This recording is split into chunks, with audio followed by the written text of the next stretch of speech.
দেখুন, আমার যে বিজেপি সরকার পশ্চিমবাংলায় মানুষের রায়ে নির্বাচিত হয়েছে তাদের বিরুদ্ধে আমার কোনো বক্তব্য নেই, কিন্তু আমরা দীর্ঘ 17তম বিধানসভায় যে বিজেপি বিরোধী আসনে ছিল, যে শাসক দল মমতা বন্দ্যোপাধ্যায়ের নেতৃত্বে এখানে শাসকের নামে দলতান্ত্রিক এবং প্রশাসনিক ব্যবহার করে যে সমস্ত ক্রিমিনালদের প্রশ্রয় দিত,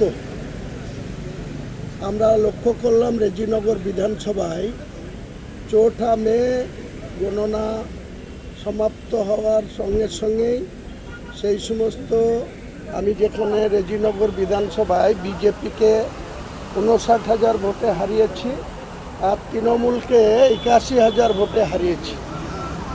সেই বিধানসভায় আমি জোড়া আসনে জেতার জন্য আমাকে রেজিনগর রিজাইন দিতে হয়েছে, যেখানে রাজ্যের মুখ্যমন্ত্রী স্বয়ং নন্দীগ্রাম এবং ভবানীপুরে জিতেছিলেন, তিনি নন্দীগ্রাম ছেড়েছেন, আমি রেজিনগর ছেড়েছি একই দিনে 15 মে 2026। দুঃখজনক ঘটনা, যারা মমতা বন্দ্যোপাধ্যায়ের ছত্রছায়ায়, তিনি পুলিশ মন্ত্রী, তিনার ছত্রছায়ায় রেজিনগর বিধানসভার রেজিনগর থানা, শক্তিপুর থানা, বেলডাঙ্গা থানা 3টে থানায় পড়ে। বেলডাঙ্গা থানার 3টে অঞ্চল পড়ে রেজিনগর বিধানসভায়, শক্তিপুর থানার 5টা অঞ্চল পড়ে, রেজিনগর থানার 6টা অঞ্চল পড়ে, টোটাল 14টা অঞ্চল নিয়ে রেজিনগর বিধানসভা। অত্যন্ত দুঃখজনক ঘটনা যে যারা পুরনো বিজেপি বা যারা বিজেপির আদর্শে রাজনৈতিকভাবে লড়াই করে বাংলার মানুষের কাছে যারা 2,93,00,000 ভোট পেয়েছে, 22টা আসনের মধ্যে যারা 8টা নির্বাচিত হয়েছে, তাদের সঙ্গে আমার কোনো দ্বন্দ্ব নেই। কিন্তু যারা 4 মে পর্যন্ত তৃণমূলের গুন্ডা ছিল, তৃণমূলের তোলাবাজ ছিল, তৃণমূলের পুলিশকে প্রশ্রয়ে মস্তানি করত, তারা আজকে আশ্চর্যজনকভাবে সেখানকার বিজেপির নেতাদের ধরে সেই সমস্ত মস্তান গুন্ডা তোলাবাজরা আবার বর্তমান মুখ্যমন্ত্রী তথা স্বরাষ্ট্রমন্ত্রীর অন্তর্গত যে রেজিনগর, শক্তিপুর, নওদা, বেলডাঙ্গা এইসব থানায় পুরনো বিজেপিদের নিয়ে কোনো সমস্যা নাই, নির্বাচিত যারা হয়েছে এই সরকারকে কোনো সমস্যা নাই।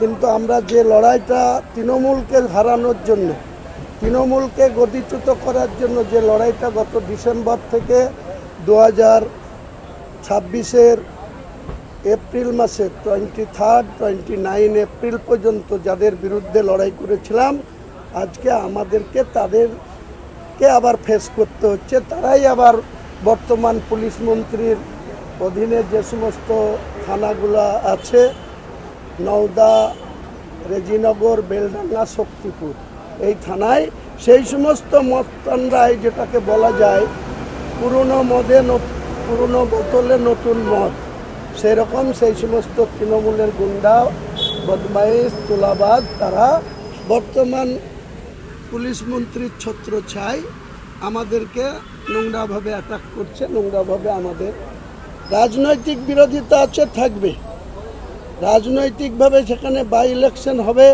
নন্দীগ্রাম হবে, রেজিনগর হবে, সেখানে বিজেপি তাদের প্রার্থী দেবে, লড়াই হবে, সেটা নিয়ে কোনো সমস্যা নাই। কিন্তু যে সমস্ত গুন্ডারা মমতা ব্যানার্জির ছত্রছায়া থেকে আমাদেরকে আক্রমণ করত, আমাদের সঙ্গে নোংরামি করত, তারাই আজকে শুভেন্দুবাবুর ছত্রছায়ার পুলিশের প্রশ্রয় পাচ্ছে। এটাই গণতন্ত্রে অত্যন্ত বিপজ্জনক। তাই আমি সেখানে আমার রেজিনগর বিধানসভায় আমার একটা কর্মী সভাতে আমি এটা বলেছি যে যদি তারা মনে করে থাকে যে বর্তমান পুলিশ মন্ত্রীর আন্ডারে যে সমস্ত থানাগুলো রয়েছে আমার বিধানসভায়, সেই থানাগুলার অফিসাররা যদি এখন পুরনো তৃণমূলের গুন্ডা মস্তানদের প্রশ্রয় দেয় তাহলে সংঘর্ষ এখানে অনিবার্য হবে। সেই জায়গাতে আমি কোনো কম্প্রোমাইজ করব না, এটাই বলেছি। আমার ব্যক্তিগতভাবে বিজেপির বিরুদ্ধে কোনো বিষোদ্গার করা বা বিজেপির যে বর্তমান ক্ষমতাসীন দল সেই দলের বিরুদ্ধে আমার কোনো বক্তব্য নেই। কিন্তু যারা তৃণমূলের হয়ে গুন্ডাগিরি করলো, যারা তৃণমূলের হয়ে আমাদের সঙ্গে নষ্টামি করলো, গুন্ডামি করলো, আপনারা সবাই দেখেছেন কিভাবে সেখানে আমাদের কথা গ্রাহ্য না করে বারবার আমাকে শোকজ করা হয়েছে, ওয়ার্নিং নোটিশ দেওয়া হয়েছে। সর্বশেষ 4 ডিসেম্বর 2025 আমাকে সাসপেন্ড করা হয়েছিল। আজকে সেই সমস্ত নেতারা ব্যাকডোর দিয়ে কেউ অপোজিশন লিডারের ছত্রছায়ায় কি পৌরসভা, কি পঞ্চায়েত, কি পঞ্চায়েত সমিতি, কি জেলা পরিষদ, সেই এলাকা থেকে যারা তৃণমূলের নির্বাচিত তারা আজকে বিজেপির ছত্রছায়ায় চলে এসছে। নিজেদের পিঠ বাঁচানো আর নিজেদের অ্যারেস্টের ভয়ে তারা পিছন দিক দিয়ে বিজেপির পতাকা ধরে আমাদের সঙ্গে পাঙ্গা নিচ্ছে। এফআইআর আইনের পথে চলবে। যদি আমি কোনো অপরাধ করে থাকি বা কোনো জায়গায় কোনো গুন্ডামি করে থাকি, নিশ্চয়ই আইন তো কারো ঊর্ধ্বে না, আমিও আইনের ঊর্ধ্বে না। আইনের প্রতি সম্পূর্ণ আস্থা আছে, জুডিশিয়ালের প্রতি সম্পূর্ণ আস্থা আছে। আমরা রাজনৈতিক ক্যারিয়ারে দীর্ঘ 34 বছরের সিপিএমের আমলে 27টা কেস খেয়েছিলাম। একটা কেসেও প্রমাণ হয়নি যে আমরা কোনো অপরাধী। আনুষ্ঠানিকভাবে সমস্ত কেস থেকে ক্লিন চিট পেয়েছি। 2016 থেকে 2026 10 বছরের তৃণমূলের গভর্নমেন্টেও আমি প্রায় 7টা কেস খেয়েছিলাম। সেই সব কেসেও আজ পর্যন্ত প্রমাণিত হয়নি যে হুমায়ুন কবির কোনো গুন্ডাগিরি করে বা কারো উপরে কোনো অন্যায় অত্যাচার করে বা জুলুম করে বা কোনো সাম্প্রদায়িক সম্প্রীতি বিঘ্নিত ঘটায়। এরকম কোনো প্রমাণ হুমায়ুন কবিরের বিরুদ্ধে তৎকালীন প্রশাসন আনতে পারেনি। আমি আশা করছি বর্তমান প্রশাসনও সেটা প্রমাণ করতে পারবে না। কিন্তু